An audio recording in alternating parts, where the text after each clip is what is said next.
2025 ಕೇವಲ ಒಂದು ದಿನ ಮಾತ್ರ ಉಳಿದಿದೆ. ಪ್ರತಿ ವರ್ಷದಂತೆ ಈ ವರ್ಷವೂ ಕೂಡ ಜಮಿನಿ ಸರ್ಕಸ್ ನಮ್ಮ ನಗರದ ಹೃದಯ ಭಾಗದಲ್ಲಿ ಇವತ್ತು ಇದರ ಉದ್ಘಾಟನೆ ಆಗಿದೆ. ಅತ್ಯಂತ ಸಂತೋಷದಿಂದ ನಾನು ಉದ್ಘಾಟನೆಯನ್ನು ನಿರ್ವಹಿಸಿದ್ದೇನೆ. ಬಹುಶಃ ಇಂಥ ಪ್ರದರ್ಶನಗಳು ಜನರಿಗೆ ಮನೋರಂಜನೆ ಮತ್ತು ಅನೇಕವಾದಂತಹ ಒಂದು ಧೈರ್ಯ ಶಕ್ತಿ ತುಂಬುವಂತಹ ಪ್ರೇರಣೆ ಕೂಡ ಕೊಡುತ್ತೆ. ಕಾರ್ಯಕ್ರಮಗಳು ಈಗಾಗಲೇ ಜಿಲ್ಲಾಡಳಿತ ಸಜ್ಜಾಗಿದ್ದು, ಯುವ ಸಂಭ್ರಮ ವಿದ್ಯಾರ್ಥಿಗಳ ಒಂದು ಸಮೂಹ ಅತ್ಯಂತ ಯಶಸ್ವಿಯಾಗಿ ನಿರ್ವಹಿಸಿದೆ.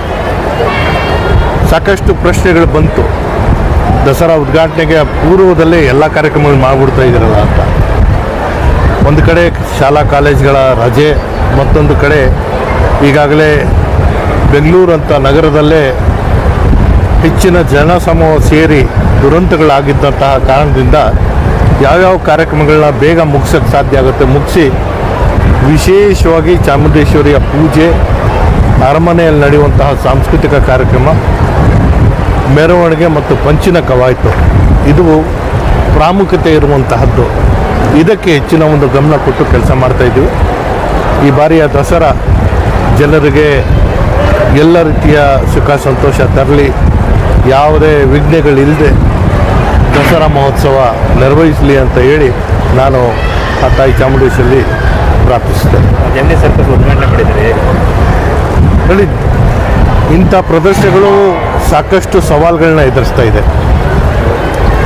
ರಾಜ್ಯ ಸರ್ಕಸ್ಸು ಆಯೋಜಕರ ಸಂಘದ ಉಪಾಧ್ಯಕ್ಷನಾಗಿ ನಾನು ಇಡೀ ರಾಜ್ಯ ವ್ಯಾಪ್ತಿಯಲ್ಲಿ ನಾವು ಎಲ್ಲೆಲ್ಲಿ ಮಾಡ್ತೀವಿ ನಮಗೆ ಅನೇಕ ಸವಾಲುಗಳು ಬರುತ್ತೆ. ಹಿಂದೆ ಪ್ರಾಣಿಗಳ ಪ್ರದರ್ಶನ ಕೂಡ ಮಾಡುವಂಥ ಅನುಮತಿ ಇತ್ತು.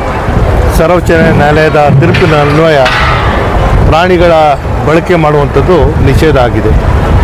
ಇವತ್ತು ಮಾನವರ ಆ ಪ್ರದರ್ಶನ ಮಾಡುವಂಥದ್ರಲ್ಲಿ ಸಾಕಷ್ಟು ವ್ಯಾಯಾಮ ಮಾಡಬೇಕಾಗುತ್ತೆ ಮತ್ತು ಒಂದು ಪ್ರಾಣ ಮುಟ್ಪಾಡಿಗೆ ಇಟ್ಕೊಂಡು ನಾವು ಈ ಪ್ರದರ್ಶನಗಳನ್ನು ಮಾಡಬೇಕಾಗುತ್ತೆ.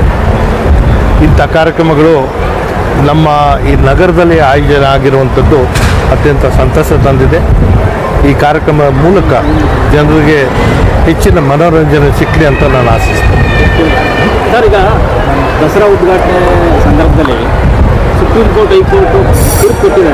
ಆದ್ರೂ ಭಾಳ ಪ್ರಚೋದನಕಾರಿ ಹೇಳಿಕೆಗಳು ಕೊಡ್ತಾ ಇದ್ದಾರೆ. ಆಮೇಲೆ ಒಂದು ದೇಶ ಬಿತ್ತುವಂಥ ಕೆಲಸಗಳೇ ಆಗ್ತಾ ಇದೆ. ನೋಡಿ, ಇವತ್ತು ನಾನು ಹೇಳ್ತೇನೆ, ದಸರಾ ವಿಚಾರಕ್ಕೆ ಅಪಸ್ವರ ಎತ್ತೋದು ಸರಿಯಲ್ಲ.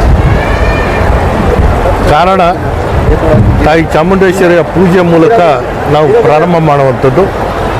ತಾಯಿ ಚಾಮುಂಡೇಶ್ವರಿಯ ವಿಗ್ರಹಕ್ಕೆ ಪುಷ್ಪಾರ್ಪಣೆ ಮಾಡಿ ಅಂತ್ಯ ಮಾಡುವಂಥದ್ದು. ಹೀಗಾಗಿ ಇಂಥ ಕಾರ್ಯಕ್ರಮಗಳಿಗೆ ನಾನು ಯಾವುದೇ ಸಂದರ್ಭದಲ್ಲೂ ಅಪಸ್ವರ ಎತ್ತಿಲ್ಲ, ಎತ್ತಕ್ಕೂ ಇಲ್ಲ. ಎಲ್ಲರಿಗೂ ನಾನು ಹೇಳುವಂಥದ್ದು ಇಷ್ಟೇ, ಪ್ರಯತ್ನ ಮಾಡಬೇಕಾಗಿತ್ತು, ಮಾಡಾಯಿತು. ರಾಷ್ಟ್ರದ ಉನ್ನತ ನ್ಯಾಯಾಲಯನೇ ತೀರ್ಪು ಕೊಟ್ಟಿದ್ದ ಮೇಲೆ ಅದನ್ನು ಮತ್ತೆ ಪ್ರಶ್ನಿಸುವಂಥ ಕೆಲಸ ಮಾಡೋದು ಸರಿಯಲ್ಲ. ಸ್ವಾರ್ಥಕ್ಕಾಗಿ ತಮ್ಮ ರಾಜಕೀಯ ಬೇಳೆ ಬೇಯಿಸ್ಕೊಳ್ಳುವಂಥದ್ದಕ್ಕಾಗಿ ದಸರಾನ ಬಳಕೆ ಮಾಡಿದಂಥವರು ಅವ್ರಿಗೆ ಉಳಿಗಾಲ ಇಲ್ಲ ಅಂತ ಹೇಳಿ ನಾನು ಭಾಳ ನೇರವಾಗಿ ಹೇಳ್ತೇನೆ.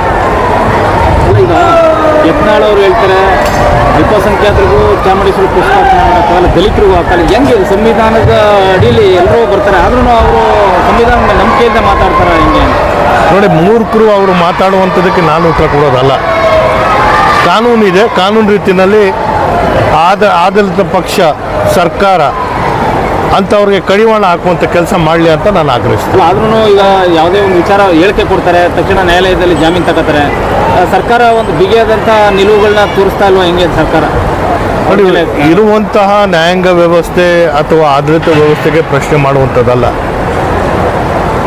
ನನಗೆ ದೇವರ ಅನುಗ್ರಹ ಆಗಿ ನನಗೆ ಅವಕಾಶ ಸಿಕ್ಕಂಥ ಸಂದರ್ಭದಲ್ಲಿ ನಾನು ಎಲ್ಲ ಕಾರ್ಯಗಳನ್ನು ನಿರ್ವಹಿಸಿದೆ. ಅವತ್ತು ಯಾರೂ ಅಪಸ್ವರ ಎತ್ತಿಲ್ಲ. ನಿಸಾರ್ ಅಹಮದ್ ಅವರು ಬಂದು ಉದ್ಘಾಟನೆ ಮಾಡಿದ್ರು, ಅವರು ಎಲ್ಲ ವಿಧಿವಿಧಾನ ಕಾರ್ಯಕ್ರಮಗಳಲ್ಲಿ ಭಾಗವಹಿಸಿದ್ರು.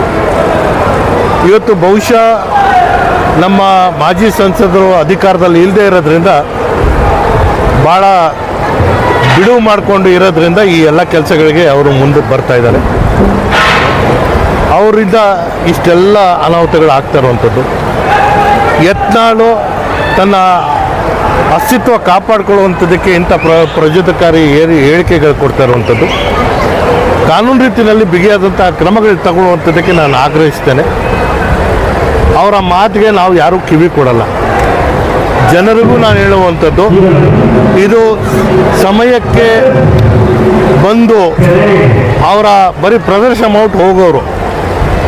ಇದು ಟೆಂಟ್ ಸಂಸ್ಥೆ ಇದ್ದಂಗೆ, ಟೆಂಟ್ ಪ್ಯಾಕೇಜ್ಗಳು ನಡೀತಲ್ಲ, ಹಂಗೆ ಯಾವಾಗ ಬೇಕು ಎಲ್ಲಿ ಬೇಕು ಅಲ್ಲಿ ಬಂದು ಅವ್ರು ಪ್ರದರ್ಶನ ಮಾಡ್ಬಿಟ್ಟು ಹೊಟ್ಟೋಗ್ತಾರೆ.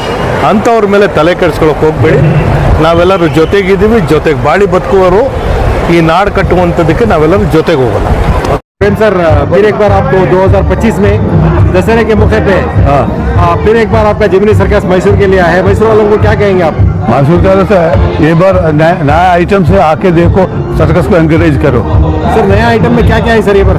New African boys have come. Another 2-3 items that you have to see and judge. If I say it would be good, so let them come and see and enjoy. जो पिछली बार था वो सेम रिपीट हो रहा है क्या sir? नहीं, थोड़ा कुछ चेंज है. कितने लोग यहाँ पे अभी आपके आर्टिस्ट हैं sir? Artist total 150-200 people artist लोग 60-70 होगा. तो आपका 3 शो है. मैं 300 रोज 300 है. 1 बजे, 4 बजे, 7 बजे. जिमनी सर्कस स्टार्ट ಆಗ್ತಿದೆ. ನಮಸ್ಕಾರ, ನಾನು ನಾಗೇಶ್ ಅಂತ ಹೇಳಿ ಸರ್ಕಸ್ ಫ್ಯಾನ್ಸ್ ಅಸೋಸಿಯೇಷನ್ ಮೈಸೂರಿನ ಅಧ್ಯಕ್ಷನಾಗಿ ನಾನು ಕಾರ್ಯನಿರ್ವಹಿಸ್ತಾ ಇದ್ದೀನಿ. ಕಳೆದ ಒಂದು 35 ವರ್ಷದಿಂದ ನಾನು ಈ ಸರ್ಕಸ್ ಕಂಪ್ನಿ ಜೊತೆ ಬಾಂಧವ್ಯ ಬೆಳೆಸ್ಕೊಂಡು ಬಂದಿದ್ದೀನಿ. ಏನು ಅಂತಂದರೆ ಸರ್ಕಸ್ ಕಂಪ್ನಿ ಅಂತ ಅಂದಾಗ ಕಷ್ಟಗಳೇ ಜಾಸ್ತಿ ಹೊರತು ಸುಖ ಕಮ್ಮಿ. ಯಾಕೆಂದರೆ ಕಲಾವಿದರು ತಮ್ಮ ಜೀವದ ಹಂಗನ್ನು ತೊರೆದು ಇಲ್ಲಿ 2 ಗಂಟೆ ಕಾಲ ತಮ್ಮ ಪ್ರದರ್ಶನ ನೀಡ್ತಾರೆ. ನಾವು ನೀವು ಚಿಕ್ಕವರಾಗಿದ್ದಾಗ ಪ್ರಾಣಿ ಪಕ್ಷಿಗಳು ಇವುಗಳ ಜೊತೆ ಆ ಸಾಹಸಗಳನ್ನ ನೋಡಿ ನಾವು ಚಪ್ಪಾಳೆ ತಟ್ಟಿ ಖುಷಿ ಆಗ್ತಾ ಇತ್ತು. ಆದರೆ ಈಗಿನ ಮಕ್ಕಳುಗಳಿಗೆ ಆ ಅವಕಾಶ ಇಲ್ಲ. ಏನಿದ್ರು ಚಿತ್ರಪಟದಲ್ಲಿ ನೋಡುವಂಥದ್ದು, ಇಲ್ಲ ಝೂಗೆ ಹೋಗಿ ನೋಡಬೇಕಾಗತ್ತೆ. ಅದರಿಂದ ಪ್ರದರ್ಶನ ನೋಡೋಕ್ಕಂತೂ ಸಾಧ್ಯನೇ ಇಲ್ಲ. ವಿದೇಶಕ್ಕೆ ಹೋದರೆ ಅದೆಲ್ಲ ಸೌಕರ್ಯ ಇದೆ, ಆದರೆ ನಮ್ಮ ಭಾರತದಲ್ಲಿ ಅವಕಾಶ ಇಲ್ಲ. ಇವತ್ತಿಂದ ನಮ್ಮ ಜಮಿನಿ ಸರ್ಕಸ್ಸು ತನ್ನ ಪ್ರದರ್ಶನ ಶುರು ಮಾಡಿದೆ. ಇದು ಟೋಟಲಿ 40 ದಿವಸಗಳ ಪ್ರದರ್ಶನ. ಇದು ನಿರಂತರವಾಗಿ ದಿವಸಕ್ಕೆ 3 ಪ್ರದರ್ಶನ ಇರುತ್ತೆ. 1 ಗಂಟೆಗೆ, 4 ಗಂಟೆಗೆ ಹಾಗೂ ರಾತ್ರಿ 7 ಗಂಟೆಗೆ ಇರುತ್ತೆ. ಪ್ರವೇಶ ದರ ಕೈಗೆಟುಕುವ ದರದಲ್ಲಿದೆ. 150 ರೂಪಾಯಿ, 250 ರೂಪಾಯಿ, 350 ರೂಪಾಯಿ, 400 ರೂಪಾಯಿ ಈ ದರ ಇರುತ್ತೆ. ನೀವು ಪಿಕ್ಚರ್ ನೋಡಬೇಕಾದ್ರೆ ಬಾಲ್ಕನಿಗೆ ಜಾಸ್ತಿ ದುಡ್ಡು ಕೊಟ್ಬಿಟ್ಟು ಹಿಂದೆ ಕೂತ್ಕೊಂಡು ನೋಡ್ತೀವಿ.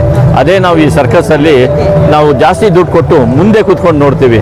ಯಾಕೆ ಅಂತಂದರೆ ಆ ಮುಂದೆ ಕೂತ್ಕೊಂಡು ನೋಡುವಂಥ ಸಂತೋಷ, ಆನಂದ, ಮನಸ್ಸಿಗೆ ತೃಪ್ತಿ ಸಿಗೋದು, ಆ ಸಾಹಸಗಳನ್ನ ನೋಡಿದ್ದೊಂದು ಎಂಟರ್ಟೈನ್ಮೆಂಟು ಭಾಳ ಚೆನ್ನಾಗಿರುತ್ತೆ. ನೀವು ಎಲ್ಲ ಈ ಕಲೆಗೆ ಪ್ರೋತ್ಸಾಹ ನೀಡಿದ್ರೆ ಮಾತ್ರ ಈ ಕಲಾವಿದರ ಬದುಕು ಒಂದು ಸುಂದರ ಆಗುತ್ತೆ. ಈ ಸರ್ಕಸ್ ಕಲೆ ನಶಿಸಿ ಹೋಗ್ತಾ ಇದೆ. ಮೊದಲು ಒಂದು 9-10 ಕಂಪ್ನಿಗಳಿದ್ವು, ಈಗ ಇರೋದು ಕೇವಲ 3 ಕಂಪ್ನಿಗಳು ಮಾತ್ರ.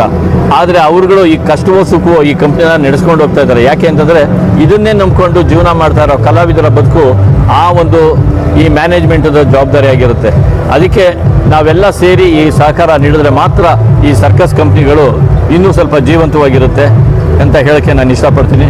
ನನ್ನ ಜೊತೆ ಸುರೇಶ್ ಅವರೇ ಇಲ್ಲಿ ಈ ಸಂಸ್ಥೆಯ ಮ್ಯಾನೇಜರ್ ಆಗಿ ಕಾರ್ಯನಿರ್ವಹಿಸ್ತಾ ಇದ್ದಾರೆ. ನನಗಿಂತ ಹೆಚ್ಚು ಅನುಭವ ಅವ್ರಿಗಿರುತ್ತೆ. ಯಾಕೆ ಅಂತಂದರೆ ದಿನದ 24 ಗಂಟೆ ಅವರು ಸರ್ಕಸ್ ಜೊತೆ, ಅಲ್ಲಿ ಕಲಾವಿದರ ಜೊತೆ, ಅಲ್ಲಿ ಕೆಲಸ ಮಾಡೋರ ಜೊತೆ ತಮ್ಮ ಅನುಭವನ ಹಂಚ್ಕೊಂಡಿರ್ತಾರೆ. ಅವ್ರು 2 ಮಾತಾಡ್ತಾರೆ. ಎಷ್ಟು ಜನ ಕಲಾವಿದರು ಸರ್? ಟೋಟಲಿ ಇಲ್ಲಿ ಕಲಾವಿದರು ನಿಮಗೆ ಒಂದು 120 ಜನ ಕಲಾವಿದರಿದ್ದಾರೆ. ವರ್ಕರ್ಸು ಎಲ್ಲ ಸೇರಿಸಿ ಒಂದು 300 ಜನ ಆಗುತ್ತೆ ಒಟ್ಟಿನಲ್ಲಿ.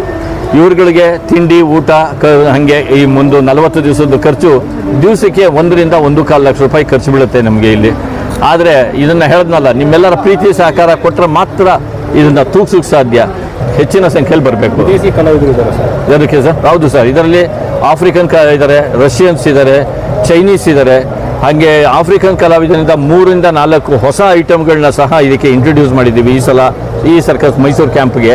ನೀವು ನೋಡಬೇಕು, ಭಾಳ ಚೆನ್ನಾಗಿರುತ್ತೆ. ಒಂದೊಂದು ಥರ ಥ್ರಿಲ್ ಆಗಿರುತ್ತೆ. ನೀವು ಅನ್ನಿಸ್ಬೋದು ಹಳೆಯದು ಕೆಲವು ಐಟಮ್ ಇರುತ್ತೆ ಅಂತ.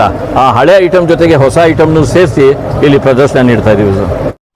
ಜೆಮಿನಿ ಸರ್ಕಸ್ ಸ್ಟಾರ್ಟ್ ಮಾಡಿದೆ 1951 ಗುಜರಾತ್ ಬಿಲ್ಮೋರ ಊರಲ್ಲಿ ಸ್ಟಾರ್ಟ್ ಮಾಡಿದೆ. ಇದು ಫೌಂಡರ್ MB ಶಂಕರನ್. ಅವರು ಲಾಸ್ಟ್ 2 years ಬಿಫೋರ್ ಡೆಡ್ ಆಯಿತು. ಆಮೇಲೆ ಅವರ ಹುಡುಗರೇ ಸರ್ಕಸ್ ನೋಡ್ತಾರೆ. ಸರ್ಕಸ್ ಮೀನ್ಸ್ ಇದು ಮೇಯ್ನ್ ಹುಡುಗರಿಗೆ ಏನು ಬೇಕು, ಇದು ಜೀವಿ ಅದೇ ಜಂತು ಬೇಕು. ಸರ್ಕಸ್ ಅದು ಇಲ್ಲಾಗಿ ಹುಡುಗರು ಬರೋದಿಲ್ಲ. ಸರ್ಕಸ್ ಭಾಳ ಕಷ್ಟ. ಸೆಕೆಂಡ್ ಥಿಂಗ್, ಸರ್ಕಸ್ಗೆ ಈಗ ದೊಡ್ಡ ಗ್ರೌಂಡ್ ಸಿಕ್ಕದೆ ಕಷ್ಟ. ಮೈಸೂರು ಮಾತ್ರ ಇಷ್ಟು ದೊಡ್ಡ ಗ್ರೌಂಡ್ ಸಿಕ್ಕಿದೆ, ಬೇರೆ ಯಾವ ಊರಲ್ಲೂ ಇದಿಲ್ಲ.